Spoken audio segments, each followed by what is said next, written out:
नमस्कार दोस्तों, नव भारत न्यूज़ में आप सभी का एक बार फिर से स्वागत है। दोस्तों 2014 में देश ने एक सपना देखा था कि किस प्रकार जो है इस देश को कांग्रेस मुक्त भारत बनाया जा सके, क्योंकि 2014 तक आते आते यहाँ तक कि आखिरी दिन तक भी कांग्रेसियों ने घोटाला करने से ये लोग बाज नहीं आए थे। आपको बता दूं और आपको याद होगा, मैं इस पर भी पहले भी कई बार खबर बता चुका हूं कि कैसे कांग्रेस ने जाते जाते भी गोल्ड स्कीम में घोटाला कर डाला था, जिसके चलते सोने के आयात पर बेहद ही भारी छूट दे दी थी और जिसके चलते कुछ खास हीरा कारोबारी और सोना व्यापारियों को फ़ायदा पहुंचाया था। ठीक है, इस स्कीम का नाम था गोल्ड स्कीम 2020, आपको याद होगा। ठीक है, तो ये जो मुद्दा था, ये यानी कि उन्होंने अपने कार्यकाल के बिल्कुल अंत समय तक, जब ये बिल्कुल सत्ता से बाहर फेंके जाने वाले थे, तब तक भी इन्होंने जो है घोटाले करे, जिस चक्कर में आपको याद होगा तत्कालीन वित्त मंत्री पी चिदम्बरम जो है इस मुद्दे में फंसे हुए हैं। इसके अलावा उनके ऊपर बहुत सारे और मसले हैं, आइनॉक्स मीडिया है और उनके बेटा कार्ति चिदम्बरम भी फंसा हुआ है। तो ये एक नाम नहीं है, ऐसे बहुत सारे नाम हैं। तो आपको बता दूं, अब इसी कड़ी में जो है कांग्रेसियों का अब इस देश से सफाया होने जा रहा है और ये एक पुख्ता खबर है, जिसके बाद से राहुल गांधी, सोनिया गांधी समेत पूरा जो गांधी परिवार है ये सख्ते में आया हुआ है। क्या है पूरी खबर, आपको विस्तार से बताता हूँ, मगर आपसे यहाँ पर आग्रह है कि इस वीडियो को ज़्यादा से ज़्यादा शेयर करें और आपने अगर हमारा चैनल अभी तक ज्वाइन नहीं किया है तो इसे ज्वाइन ज़रूर कर लें। दोस्तों आपको बता दें कि कांग्रेस के लिए अभी तक स्थायी अध्यक्ष न चुन पाना अब उनकी पार्टी के अस्तित्व के लिए खतरा बन चुका है। संडे गार्डियंस की एक रिपोर्ट के अनुसार अब जो है कांग्रेस जो है इस देश से रफा दफा होने वाली है। कैसे होने वाली है इस बारे में आपको बताता हूँ। दरअसल बता दें कि 2019 के आम चुनावों में हार के बाद राहुल गांधी ने अध्यक्ष पद से इस्तीफा दे दिया था, और देते भी क्यों नहीं भाई, इतने चुनाव हारे कि इन्होंने एक वर्ल्ड रिकॉर्ड कायम कर लिया। इसके बाद Guinness book of world record से ये रिकॉर्ड बनवाने के बाद इनको इसका प्रशस्ति पत्र भी मिल गया कि आपने दुनिया में सबसे ज़्यादा चुनाव अपने नेतृत्व में हारे हैं। अब इसके बाद कांग्रेस कार्य समिति द्वारा सोनिया गांधी को अंतरिम अध्यक्ष बनाया गया। उनकी भी आजकल तबीयत खराब रहती है, आए दिन वो किसी न किसी हॉस्पिटल में एडमिट रहती हैं। हो भी क्यों नहीं, उम्रदराज महिला है और जो है सशक्त महिला नहीं है, तो इस देश की जो सबसे बड़ी और सबसे कह सकें कि पुरानी पार्टियों में से एक यानी कि जो कांग्रेस है उसकी कार्यभार को संभाल रही है। कंधे झुक चुके हैं, बूढ़े हो चुके हैं, तो वह ज़्यादा दिन संभाल नहीं पाएंगे। हर किसी का दिन आता है, क्या करें। खैर, तो सोमवार को बतौर अंतरिम अध्यक्ष उसका जो है अब ये पूरा जो साल जो है 1 साल पूरा होने जा रहा है। अब पार्टी का दावा है कि कोरोना वायरस महामारी के कारण नए प्रमुख का चुनाव करने की जो प्रक्रिया है उसको स्थगित कर दिया गया है। यानी कि अभी तक इनका कोई नया जो अध्यक्ष है, कांग्रेस इतनी बड़ी और इतनी पुरानी पार्टी होने के बावजूद जो है इनका कोई अध्यक्ष ही नहीं है। इंटरिम अध्यक्ष यानी कि अंतरिम अध्यक्ष बनाई गई थी सोनिया गांधी, क्योंकि इनको कोई विकल्प ही नहीं मिला। मतलब इनको विकल्प नहीं मिलता गांधी परिवार के अलावा। ले दे के गांधी परिवार में 2-3 लोग रह जाते हैं। प्योर गांधी तो खैर नहीं कह सकते, प्योर क्या है तो खैर गांधी ही नहीं है, उस पर तो हम पहले भी कई बार चर्चा कर चुके हैं। लेकिन सो कॉल्ड गांधी परिवार से आने वाले राहुल गांधी ने तो इस्तीफा दे दिया। माता जो है अंतरिम अध्यक्ष है, उनका कुछ पता नहीं कब इस दुनिया को अलविदा कह जाए। वैसे उनकी उम्र बढ़े ये हम सोचेंगे, चाहेंगे, लेकिन जो है कितने दिन जिए तो किसी का भरोसा नहीं है।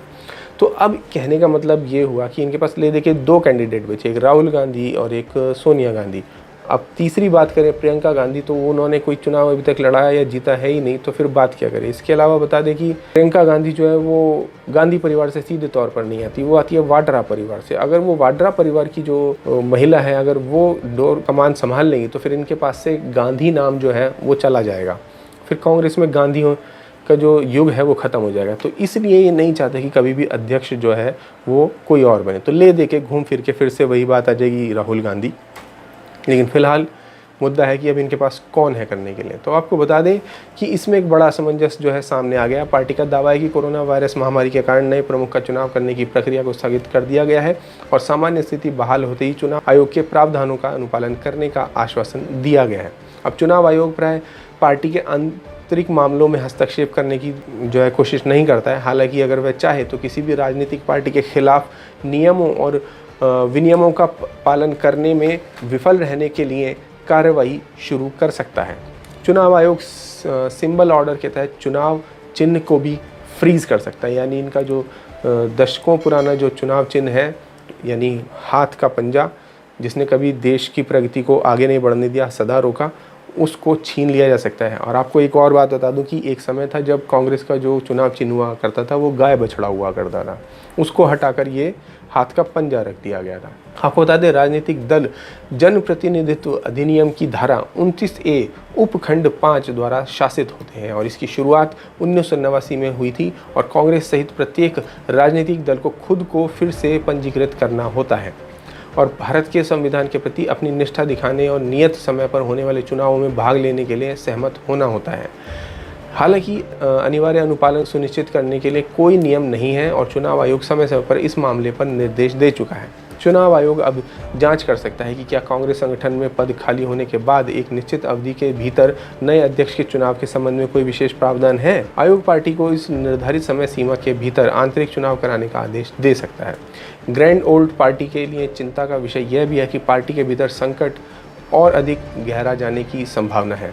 अंतरिम अध्यक्ष सोनिया गांधी को हाल ही में गंगाराम अस्पताल में कुछ स्वास्थ्य जटिलताओं के कारण भर्ती कराया गया था। यदि वे अपनी वार्षिक मेडिकल चेकअप के लिए विदेश जाने का फैसला करती है तो पार्टी को उनकी जगह किसी और को चुनने की आवश्यकता हो सकती है। खासकर अगर राहुल गांधी कार्यभार संभालने के लिए अनिच्छुक हैं तो पार्टी का अध्यक्ष केवल ऑल इंडिया कांग्रेस कमेटी द्वारा ही चुना जा सकता है और उस केस में वो जो अध्यक्ष है वो कोई गांधी ना होकर कोई भी अन्य व्यक्ति बन जाएगा। और ऐसा अगर हो जाता है तो सोचिए कि ये जो पार्टी है, ये पार्टी किसी परिवार विशेष के हाथ से निकल जाएगी और फिर जो इन लोगों का हाल होगा वो कहना बड़ा मुश्किल हो जाएगा, क्योंकि इसके बाद फिर इन लोगों के पास सुरक्षा का कोई और कवच बचेगा नहीं। आपको बता दें, इसी बीच पार्टी के वरिष्ठ नेताओं सहित पार्टी कैडर की मांग है कि AICC को जल्द से जल्द संगठनात्मक पदों पर नियुक्ति की जाए और साथ ही वे कांग्रेस संसदीय बोर्ड की विधिवत निर्वाचित कार्य समिति के साथ व्यापक आधार रखने वाले नेताओं को प्रतिनिधित्व प्रदान करने की भी मांग कर रहे हैं। यानी कि जो है अब कांग्रेस में ही जो है अब फूट पड़ चुकी है और बहुत सारे धड़े ऐसे बन चुके हैं जो कांग्रेस में ही ऐसे हैं जो अब गांधी परिवार के खिलाफ आवाज़ उठा रहे हैं। आपने हाल ही में देखा होगा कैसे माधवराव सिंधिया, उसके अलावा सचिन पायलट जैसे जो बड़े कद्दावर जो नेता थे वो कांग्रेस को छोड़कर या तो बीजेपी में आ गए हैं या कांग्रेस का साथ छोड़ चुके हैं और भविष्य में अपनी पार्टी बना सकते हैं। यहाँ तक कि कई राज्यों में जहाँ पर इन्होंने सरकार बनाई भी थी वहाँ से सरकार भी चली गई, जिसकी वजह से परेशान इन कांग्रेसियों ने अब खुद गांधी परिवार के खिलाफ ही मोर्चा खोल दिया। और अगर ऐसा हो जाता है तो समझिए कि अब कांग्रेस का भविष्य इस देश में तो बचा नहीं, शायद अब कहीं और जाकर उन्हें नई देश ढूंढना पड़ेगा। शायद उन्हें हो सकता है बोरिया बिस्तर बांधकर अपने ननिहाल, राहुल गांधी के ननिहाल और सोनिया के मायके उन्हें जाना पड़े और वहाँ पर जाकर फिर से पार्टी बनाकर राजनीति करनी पड़े। तो दोस्तों, आपका इस पूरी खबर पर क्या विचार है हमें कमेंट बॉक्स में लिखकर ज़रूर बताएं। धन्यवाद। जय हिंद। वीडियो को लाइक, सब्सक्राइब और शेयर करना ना भूलें। अपने विचारों को कमेंट बॉक्स में लिखकर हम तक जरूर पहुंचाइए।